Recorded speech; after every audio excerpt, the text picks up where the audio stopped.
Something happened here, natural or supernatural, that would change the world forever. Now science proves it's over 2,000 years old. This is where the hope of eternal life began, with one man, whose image was miraculously imprinted on this shroud.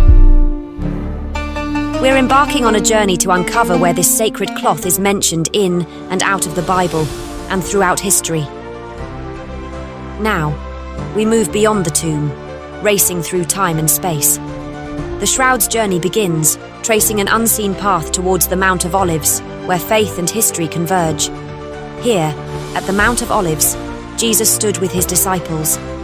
The shroud, perhaps already in safekeeping, carries his image, a silent witness to this sacred moment. As Jesus ascends, the world below fades. The camera races skyward, echoing the shroud's mysterious journey through time. The next stop, Galatia around 50 AD, where Paul's writings may hint at this sacred cloth. We leave Jerusalem and go to the southern cities of Galatia, where Paul first visited between 46 to 48 AD, according to scholars. We descend from the clouds, the Turkish coastline stretching below. Racing through Iconium's streets, the market fades. We're about to go deep beneath the city, where a small group gathers in the shadows, their eyes fixed on the shroud, the subject of Paul's future letter in the book of Galatians 3. Τούτο εστίν η εμφάνισης του Ιησού Χριστού σταυρωθέντος. Σημείων έμπροσθεν των οφθαλμών ημών. This is a portrayal of Jesus Christ crucified. It's a sign before your eyes.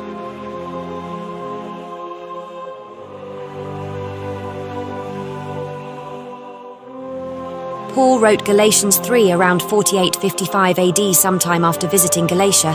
It's a verse that scholars still grapple with. O foolish Galatians, who has bewitched you that you should not obey the truth, before whose eyes Jesus Christ was clearly portrayed among you as crucified? He speaks of a portrayal of Jesus Christ crucified, and while its meaning remains debated, this could be a reference to the shroud.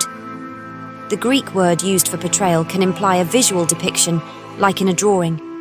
The only way the Galatians could have seen such an image is if Paul had shown them the shroud itself, the spear wound in the side, the nail marks in the wrists and feet, and the thorn piercings around the head.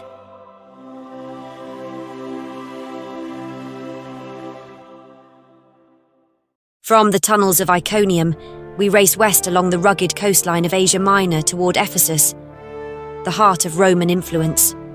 Paul's mission deepens, the shroud kept hidden in secrecy from the authorities as the message spreads.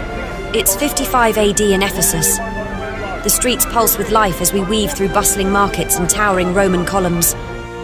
Merchants call out, their voices blending with the sound of ships unloading at the busy harbour. We race past temples and crowds, feeling the energy of a city at the heart of the empire. Somewhere within this sprawling maze, Paul sits in quiet reflection, ready to pen a message that will ripple far beyond these streets. In 1 Corinthians 13, Paul speaks about love, but near the end he reflects on mystery.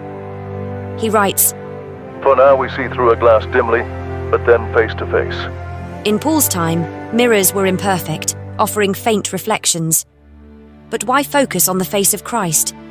Of all images, Paul chooses this one. Some suggest he was hinting at the Shroud of Turin. The shroud's faint negative image of a face aligns with Paul's words, how we now see Christ dimly, like a shadow. But one day, we will see him clearly, face to face. Today we can see the shroud much more clearly. Since the late 1800s, photography revealed that its negative image turns into a positive, bringing the face into sharper detail.